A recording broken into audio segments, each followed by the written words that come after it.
Hello, you're watching VNA News Bulletin. I'm Bong from Hanoi, and now the headlines. Vietnam and the Republic of Korea enhance legislative cooperation. Work starts on $21.6 million Saigon Silicon City Center. Hue City launches promotional campaign to lure more tourists.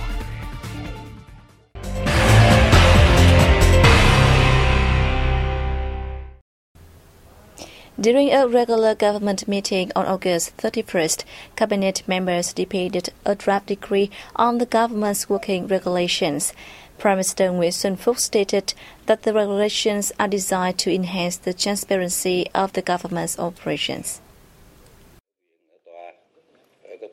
Prime Minister Phúc said the promulgation of the government's working regulations is crucial to ensure quick and timely reactions to all issues in the context of the country's more intensive and extensive international integration. In that spirit, the government leader pointed out weaknesses, including loose coordination among ministries and sectors, because the ministries failed to comply with working regulations. He stressed the need to cut down the number of meetings and bring policies into the real life instead of just putting them on table. According to the Prime Minister, the way of working and administrative reform have not been improved enough to meet the required demands.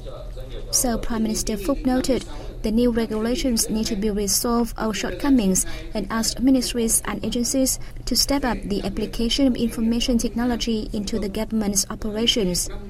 He added that a clearer roadmap is needed to accelerate the development of e-government from the central to all grassroots levels.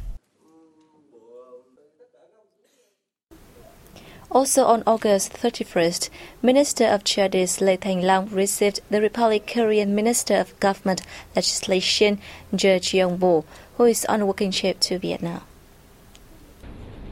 During their meeting, the two ministers reviewed the outcomes of bilateral collaboration over the past years and discussed orientations to intensify ties in the near future.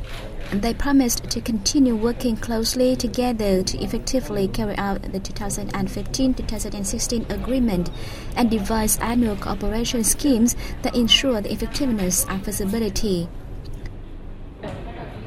Following the meeting, the two ministers chaired a workshop to share experience in lawmaking with a focus on the adoption of information technology to effectively manage legal information. The new contents of the law on promulgation of legal documents in Vietnam were also introduced at the event. The ASEAN Socio-Cultural Community Council convened its 60th meeting in Vientiane, Laos on August 31st. The Vietnamese delegation to the event was led by Deputy Minister of Labour, Invalids and Social Affairs, Đào Hồng Lan. Opening the event, Laos Prime Minister Thongloun Sisoulith underlined the meeting's importance, elaborating that its outcomes will be reported to ASEAN leaders at the approaching 28th ASEAN Summit. During the one-day meeting, officials considered documents and declarations to be submitted to the 28th ASEAN Summit, including a Vientiane Declaration on transition from informal employment towards decent work promotion in ASEAN, a Vientiane Declaration on reinforcing cultural heritage cooperation in ASEAN, and an ASEAN Declaration on the bloc's common response. Other joint declarations were on biodiversity, strengthening education for out-of-school children and youth, climate change, and HIV/AIDS prevention. The socio-cultural community is one of the three pillars of the ASEAN community that took shape on December 31st, 2015. The other two are the political security community and the economic community. A seminar titled ASEAN, Peace and Unity following the Permanent Court of Arbitration ruling was held in Kuala Lumpur, Malaysia on August 30th. The event took place after the tribunal issued its ruling on the Philippines lawsuit against China's claims in the East Sea. Addressing the opening ceremony, Malaysian former Foreign Minister Syed Hamid Anbar emphasized the importance of the East Sea to ASEAN member nations in the fields of economics, politics and security. He welcomed the PCA's ruling and reiterated that ASEAN nations need to unite and work together to peacefully solve territorial disputes in the East Sea. Participants discussed the significance of the bloc's unity and its role in solving the East Sea issues by peaceful measures in the wake of the ruling. They welcomed and expressed their support for the PCA's ruling and called on concerned parties to respect and abide by the verdict, as well as international law, including the United Nations Convention on the Law of the Sea 1982. The delegates urged ASEAN nations to develop a common voice over the East Sea issue to ensure peace and stability in the region.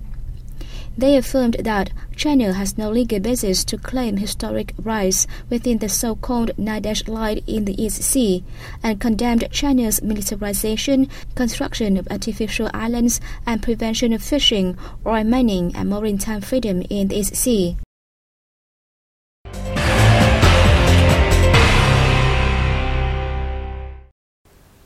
Work has started on the $21.6 million Saigon Silicon City Center, which is expected to make Ho Chi Minh City a smart city, meeting international standards and luring many high-tech investors.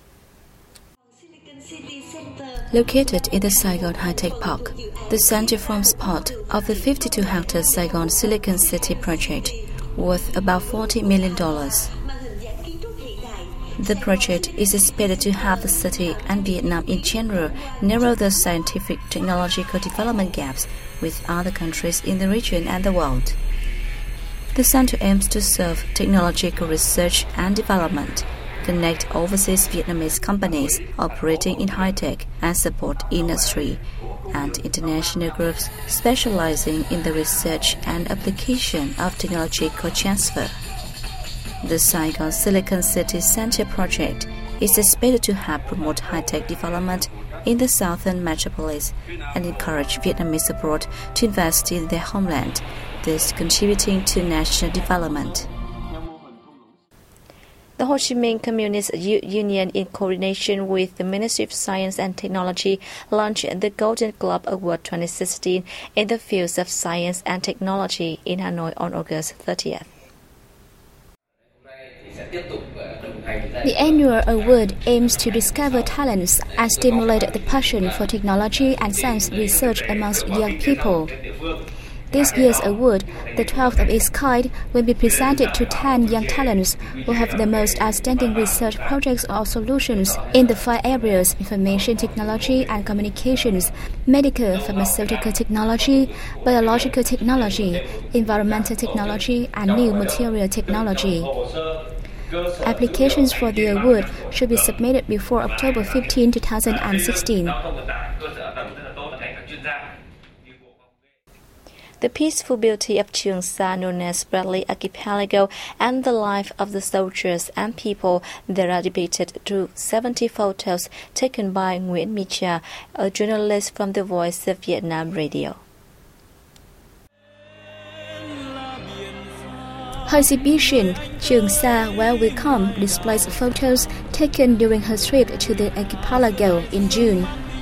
As a journalist who has written many stories about national sovereignty, Cha had always dreamed of traveling to Trường Sa, though she knew the trip was very hard and tough for women. The dream came true when she was assigned to join a 12-day trip to the island. The short trip left many unforgettable moments and emotions in her. The exhibition is being held to raise funds for a Mid-Autumn Festival for island soldiers' children. It will open until September 6th at the Exhibition House 45 Trang Tiền Street in Hanoi.